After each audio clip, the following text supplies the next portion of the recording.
Naku mga ka-good news, nakakagulat ito at nakakatakot. Talagang na-infiltrate na tayo ng Chinese Communist Party. Itong PLA uniform na ito na nag-viral ngayon sa mga news report ay natagpuan sa pagre-raid ng Pugu Hub, sa loob ng Pugu Hub mismo. Ito ay mga talagang Chinese Army uniform. Ano nga ba ang kahulugan?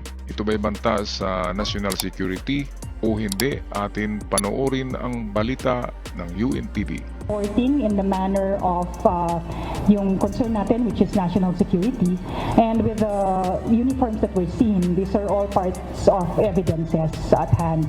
Inaalam na ng Armed Forces of the Philippines kung mga lehitimong uniforme ng People's Liberation Army Navy ang nakuha sa Lucky South 99 compound sa Porac, Pampanga. Ayon kay AFP spokesperson Colonel Francel Margaret Padilla, nais muna nilang matiyak kung talagang pag-aari ito ng mga sundalo ng China bago maglabas ng reaksyon o pahayag tungkol dito. Sa tingin ko naman ito ay original na Chinese uniform kasi yung kanyang butones mismo ay mayroong tatak na PLA. Ibig sabihin original. Ngayon, ang tanong kung ang nagsuot niyan ay talagang army ng PLA ng Chinese Army. Alam naman natin ang nandiyan sa Pugo, karamihan ng nag-manage niyan ay ang Triad. Merong koneksyon ang Triad sa Communist Party. Kasi ang nagmamanage ng negosyo ng Communist Party ay ang Triad din. Kasi ang Triad ay nagbibigay din yan sa Communist Party ng parang tax as protection. Kaya ang Pugu Hub, ayon sa mga nagsasabi ng ano dito, itong sikreto ay pagmamayari daw yan ng Triad. At alam na natin na ang Triad ay napakaraming illegal na mga negosyo. At yan ang pinagtataka natin, bakit bukas pa rin yung mga Pugu Hub na yan. Inandyan na lahat ang kalaswaan at mga scams sa loob ng Pugu Hub. Alam natin yan, ang dami-dami ng na-rescue na mga multinationals, iba't ibang nationality na nandyan nagtatrabaho sa Pugu Hub dahil ino-offeran sila ng napakalaking sweldo. Pero pala ay nako, ang trabaho doon ay ginagawa kang yung, kung alam nyo yung sa porn na i-chat ka and then magpapakita ka, magsushow. Ganyan ang mga trabaho ng karamihan dyan. At iba rin yung mga expert sa computer, nagiging hackers. At iba rin yung yung parang friends kayo. Yung makipag-usap sa inyo na mga magagandang babae. Iba din yun. At napakarami pang ibang scams sa Pugu Hub. Dinadala lang nila yung tinatawag na gaming, online gaming. Pero yan ay front lamang.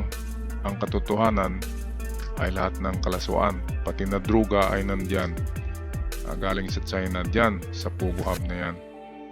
Kaya dapat isarado na talaga ang Pugu Hub na yan.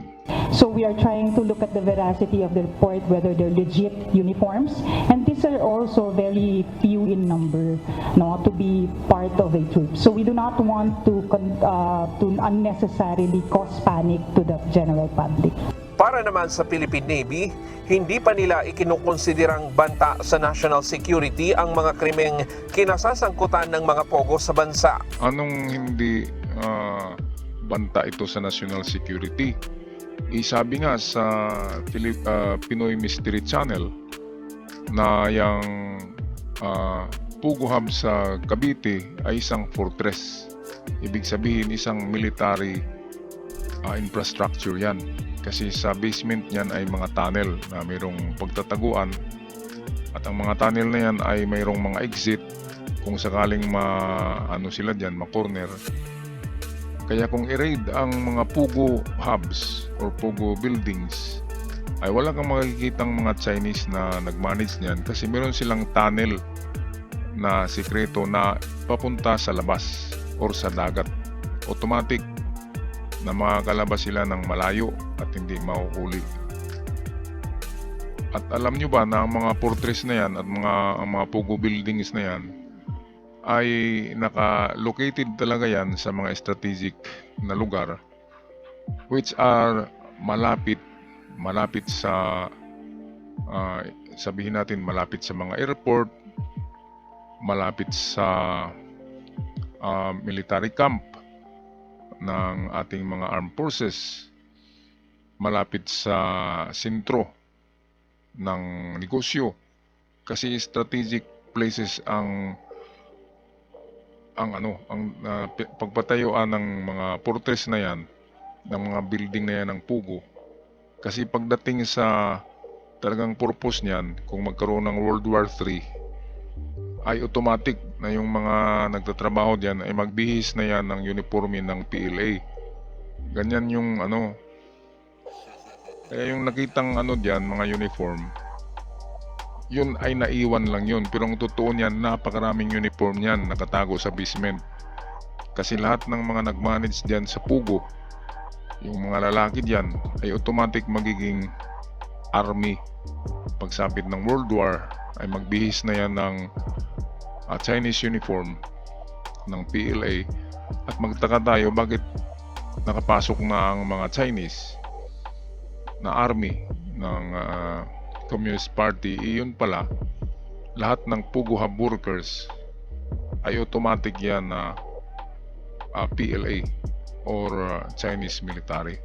Kaya hindi ito ordinaryong nangyayari. Ito'y talagang banta sa national security. Isa pornography lang.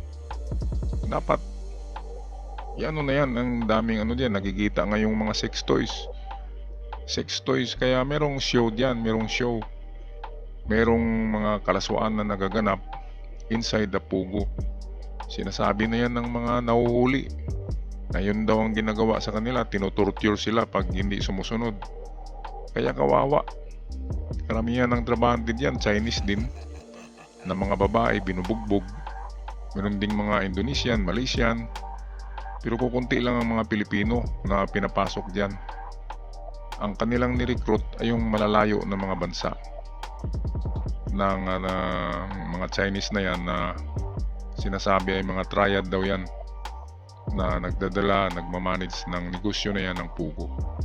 Kaya para sa akin, ito'y banta ng national security, ang mga compound na yan. Kasi dahil sa uniform na yan, nalalaman natin na totoo ang haka-haka na isang araw kapag makipagyera ng China, ay automatic na infiltrated na tayo. Kahit yung mga estudyante diyan sa Cagayan de Oro, sa Davao City, meron daw 2,000 Chinese students na pumasok ngayong taon na ito.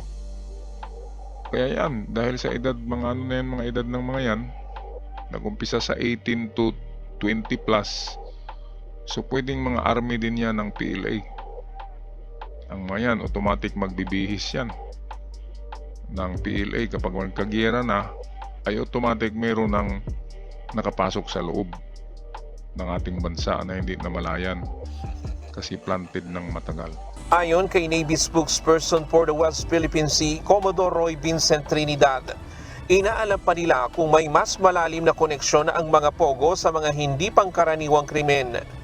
What is happening is there is a increase in the monitored unusual incidents perpetrated by the presence of Chinese nationals. Without saying yet that these are risks to national security, what we have seen are violations of simple or rather simple common crimes. Hindi yata nanonood sa balita ang na ito, mga opisyal ng ating military. Ang tagal-tagal na ng balitang yan na ang daming tinutorture, ang daming mga scammers dyan, lahat ng klaseng scam sa internet ay nandyan sa Pugo. Ngayon sasabihin na itong mababang klaseng crime at hindi sa seguridad ng bansa ang Pugo Hub na yan. Ay nako, yan ang utak ng mga yung hindi nag-analyze. Ang hinihintay nila ay yung epekto na. Dapat kung buni or bun-i or skin disease, dapat hindi pa nagiging bun-i yan ginagamot na siya para hindi dadami. Ganyan ang pagpatay sa mga mikrobyo, sa mga insekto, na mga insect na yan. Okay, so hindi na natin pahabain ang report na ito. Dito nalalaman natin na infiltrated na talaga tayo sa Pilipinas ng mga insect wakang na ito. Kaya ako'y magpapaalam na, ingat sa inyo mga good news, at ingat buong Pilipinas. Paalam.